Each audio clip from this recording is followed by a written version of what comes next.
Step into the thrilling world of the man crowned as Public Enemy Number One, an icon surpassing the legendary status of Al Capone, Bugsy Siegel, and the notorious Bonnie and Clyde. Picture this modern-day Robin Hood, an enigmatic figure who dared to rob banks to aid the less fortunate. Yet not everyone raised their glasses in admiration. Many viewed him as a societal menace. His tale is so extraordinary that it's been immortalized on the silver screen in the 2009 blockbuster Public Enemies, featuring Johnny Depp.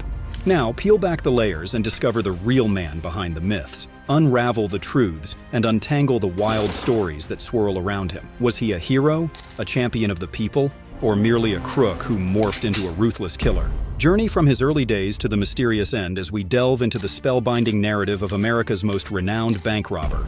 This desperate public enemy now rises to fame as an underworld hero.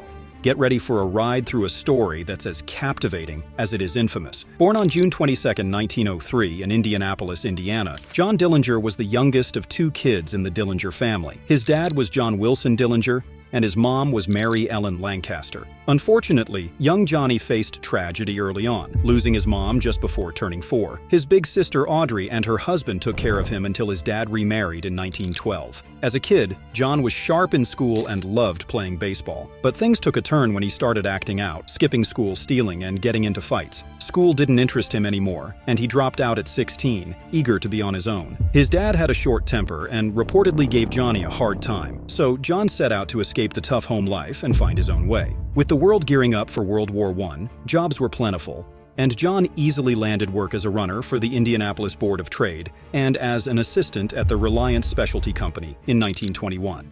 But his dad worried that the city was leading John astray, so he moved the family to Mooresville, Indiana, and pushed Johnny back into school. Yet, this didn't change young John, and he ended up getting arrested for stealing a car in 1922 after a breakup. In 1923, trying to escape his legal mess, Johnny joined the Navy. However, he became a deserter after leaving during a 24-hour leave in Boston. By 1924, he was back in Mooresville and married to 16-year-old Beryl Hovius. Despite being a married man, John continued his wild ways, spending most nights with friends playing baseball and drinking, even during the Prohibition Act. One night in September 1924, Johnny and his ex-convict friend Ed Singleton decided to rob a grocery store. Knowing the owner's routine, they ambushed him in an alley, hitting him on the head and making off with $50, almost $900 today. However, their triumph was short-lived, as a minister recognized them and reported them to the police. John was charged with assault, attempted robbery, and conspiracy, landing him a 12-year sentence and a $200 fine, 4 times what they stole. Despite the setbacks, John Dillinger's spirit remained unbroken within the prison walls. As he played in those baseball games, he not only impressed the governor, but also gained a reputation as a skilled and charismatic player. In a strange turn of events, the very place meant for punishment became a stage for showcasing Dillinger's talents. As time passed, Dillinger's connections with seasoned criminals deepened. Homer Van Meter, Russell Clark, and Harry Pete Pierpont became more than just fellow inmates. They became allies in the world of crime. The warden's suspicion grew, leading to the separation of Van Meter and Pierpont from Dillinger, but the bond between the notorious quartet had already solidified. Despite the challenges, Dillinger found solace in the camaraderie he shared with his new accomplices. But the news of his wife filing for divorce hit hard, adding a personal blow to his already complicated life. Yet, undeterred, Dillinger remained determined to make the most of his situation. Inside the prison walls, he continued to hatch escape plans, demonstrating a relentless determination to break free. Although each attempt ended in failure, Dillinger's reputation as a daring and resourceful inmate continued to grow. His resilience and charisma captivated not only fellow prisoners, but also the guards and officials who struggled to contain him. As the years passed, Dillinger's legend evolved within the confines of the Indiana Reformatory. His prowess on the baseball field and his audacious escape attempts became the stuff of prison lore. However, little did anyone know that these were just the early chapters in the thrilling saga of John Dillinger, the notorious bank robber, whose name would soon echo far beyond the prison walls. The stage was set for a larger-than-life tale of crime, cunning, and charisma that would leave an indelible mark on American history. At his parole hearing, Dillinger was turned down because of his past behavior and attempts to escape. However, he didn't give up. He spotted a chance and acted quickly. He asked the judge if he could move to Indiana State Prison, saying they had a better baseball team he wanted to join. Surprisingly, Governor Harry Leslie, who was on the Pendleton board, agreed to the transfer, thinking that playing baseball might help Dillinger get back on track. In the summer of 1929, Dillinger reunited with his pals Van Meter and Pierpont at Indiana State Prison. The three friends immediately started plotting their future after prison. Their plan was straightforward. Even though Dillinger had just been denied parole, he was next in line for another hearing. So, they decided that Dillinger would make parole and then come back to break them out. They also joined forces with a top-notch robber, Herman Lamb, who agreed to help with future heists if Dillinger and his friends would help him escape too. They all agreed, and while they waited for Dillinger's parole, Lamb taught them his famous bank robbing technique known as the Lamb technique. Finally, in May 1933, Dillinger walked out a free man. However, the world outside had changed a lot since he first went to prison. The Great Depression was in full swing, with nearly 13 million people jobless, 2 million homeless, and crime reaching record levels. Despite this, Dillinger's plans for robbing banks took shape when he saw newspapers celebrating other famous robbers like George Machine Gun, Kelly, Bonnie and Clyde, Charles Pretty Boy, Floyd, and Al Capone. Dillinger returned to Mooresville with a small group of Pierpont's men and got right to work, using the knowledge he gained from Lamb to put his new plan into action. As Dillinger dove into bank robberies using the Lamb technique, he became a true maestro of crime. Before each heist, he carefully scouted the location, learning the ins and outs of the bank by mimicking different officials. One time, he and his crew even posed as officials from the NRA in Washington during a survey, fooling the bank president with their cunning act. During this spree, he earned the nickname Jack Rabbit for his habit of dramatically leaping onto the counter and shouting, "This is a stick-up." In just a few months, Dillinger managed to pull off robberies raking in roughly $50,000, an impressive sum that would be equivalent to almost $900,000 today. But amidst his daring exploits, Dillinger didn't forget his pals still behind bars. He used some of the heist money to buy supplies for their eventual breakout.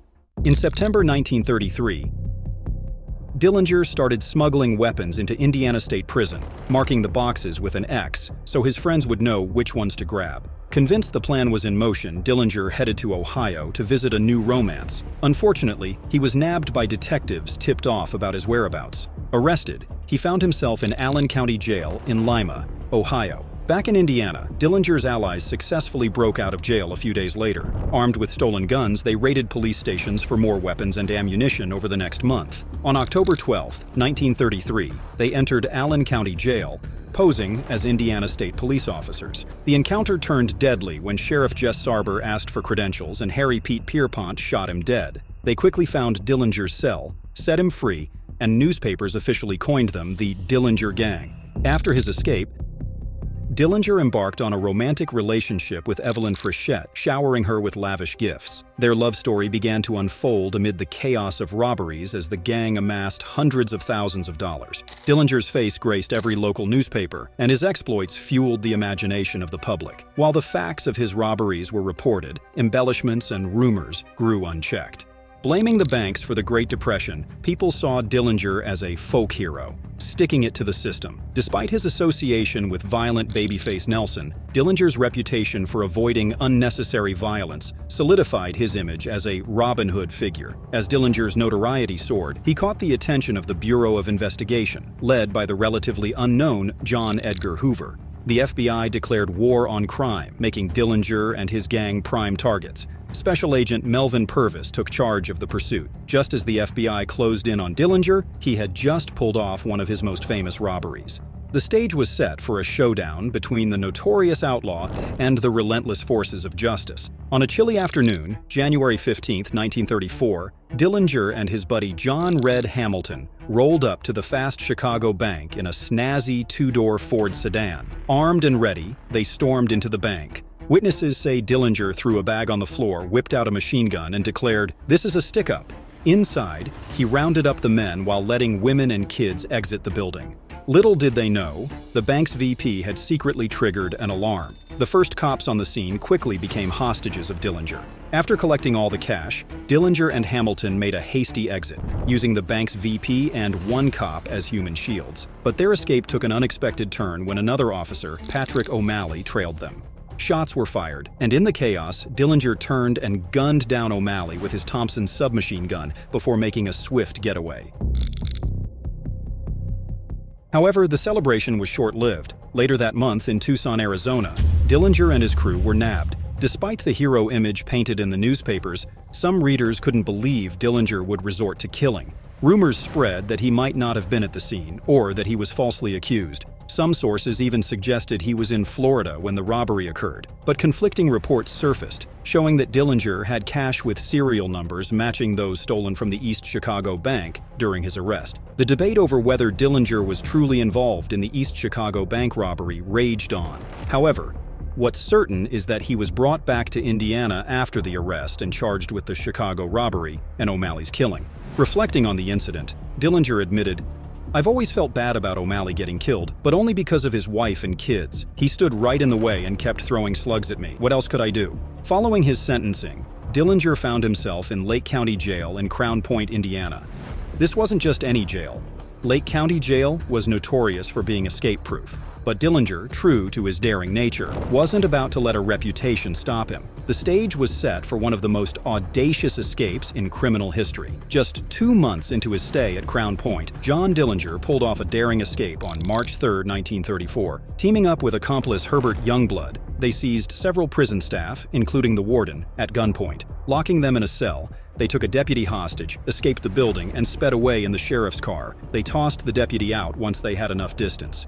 News of Dillinger's escape triggered a nationwide manhunt by the Bureau of Investigation. What makes this escape intriguing is that Dillinger did it without harming anyone. Not a single shot was fired from his pistol during the breakout. But here's the twist. The pistol he used was fake. It was a wooden replica he carved and painted with shoe polish to look real. After the escape, Dillinger reunited with his sweetheart, Evelyn Frechette, and they found refuge in St. Paul, residing at the Lincoln Court Apartments under the alias Mr. and Mrs. Hellman.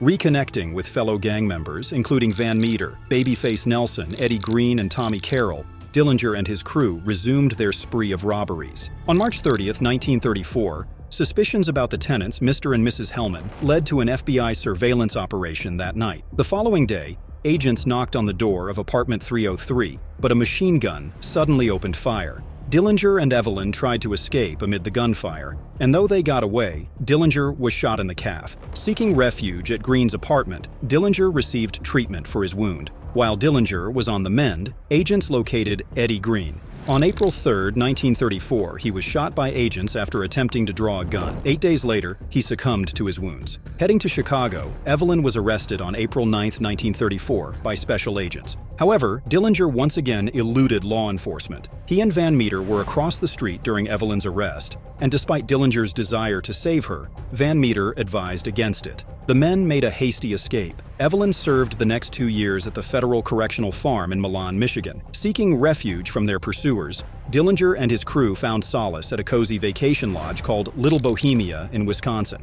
However, their cover was blown when the lodge owner recognized Dillinger. Desperate to avoid trouble, Dillinger tried to reason with the owner, but it was no use. The owner's wife managed to alert the FBI. Special agent in charge, Melvin Purvis, and his team rushed to Wisconsin. Upon arrival, they realized a full-scale assault was no longer an option. The lodge was bustling with innocent guests, and the grounds were filled with pedestrians. Assessing the situation, the agents noticed a suspicious car with loud music. They ordered the driver to stop, but the music drowned out their commands. In the confusion, the agents opened fire, only to realize they had shot an innocent vacationer and wounded 2 others. Amid the chaos, Dillinger and his men seized the opportunity to slip out of the lodge's back and escape in stolen vehicles. Evelyn's arrest heightened Dillinger's paranoia about being easily recognized due to his celebrity status in the newspapers and wanted posters. In a bid to throw off pursuers, Dillinger came up with a bold plan: plastic surgery. With the help of his acquaintances, Art O'Leary and Dr. Wilhelm Lozer, Dillinger and Van Meter underwent plastic surgery on May 27, 1934, at the home of James Probasco, a longtime friend. Dr. Lozer removed moles from Dillinger's face and made adjustments to his nose and chin. Additional procedures attempted to alter or obscure their fingerprints using a mixture of nitric and hydrochloric acid. With the surgery complete, Dillinger assumed the alias Jimmy Lawrence, ready to face a new chapter in his life. On his 31st birthday, June 22, 1934, John Dillinger earned the dubious title of America's First Public Enemy #1, as declared by the FBI. Just a day later, the federal government dangled a massive $220,000 reward for his capture, which would be worth over $5 million today. By this point, Dillinger had amassed quite a fortune himself, with some estimates pegging his haul at around $500,000, equivalent to roughly $11 million today. Despite his immense wealth, Dillinger couldn't resist the allure of one more big score. On June 30, 1934, Dillinger rallied the remaining members of his gang, Babyface Nelson, Van Meter, and an unknown accomplice. Together, they stormed the Merchants National Bank in South Bend, Indiana. The robbery seemed to unfold in the blink of an eye, and police were soon on the scene. The first officer to arrive fell victim to Van Meter's gunfire, and Babyface Nelson was shot by a courageous jeweler who heard the commotion. But Babyface's bulletproof vest saved him. Dillinger and his crew grabbed a few hostages and made their getaway with nearly $30,000, equivalent to around $680,000 today. Tragically, several innocent bystanders were either injured or killed during the chaotic heist. Dillinger and his newest romantic partner, Rita Polly Hamilton, found refuge in a Chicago apartment where they planned to lay low indefinitely. Dillinger had met Hamilton at a local nightclub, introducing himself under his alias, Jimmy Lawrence. Unaware that her new boyfriend was a notorious bank robber, Hamilton joined Dillinger in the city. During their time in Chicago, they struck up a friendship with a local named Anna Sage, who had a history of working as a prostitute. The intrigue surrounding Dillinger's life continued to grow as he plotted his next moves.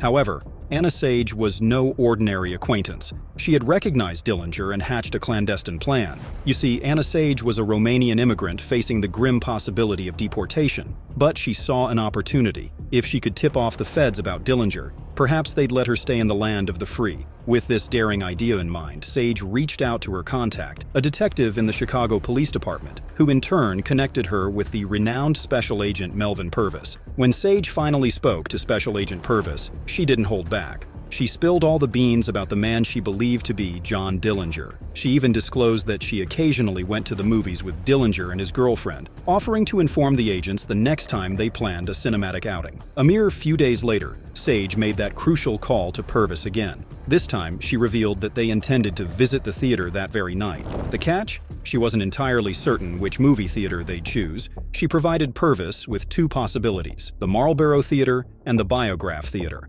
To help the agents spot her in the crowd, Sage planned to wear a striking, bright red dress. The stage was set for a high-stakes showdown, and the tension was palpable. On that fateful night of July 22, 1934, Melvin Purvis orchestrated a high-stakes operation. He divided his agents into two teams, each staking out a different theater. As darkness descended, Purvis positioned himself across from the Biograph Theater. At 8:30 p.m., the moment arrived. Anna Sage, wearing that eye-catching red dress, walked alongside Dillinger and Hamilton. They were heading in to catch a crime drama called Manhattan Melodrama. Purvis and his team bided their time, patiently waiting for the movie's conclusion. Finally, the credits rolled and the theater emptied. Purvis, puffing on a cigar, sent the signal to his men stationed nearby. As the trio emerged from the theater, Dillinger's keen instincts told him something was amiss. He pushed past his female companions and bolted, agents closing in. Demands for surrender rang out, but Dillinger had other ideas. He pulled out his gun and darted into an alley, determined to escape. Little did he know, the alley was a dead end, blocked off by authorities.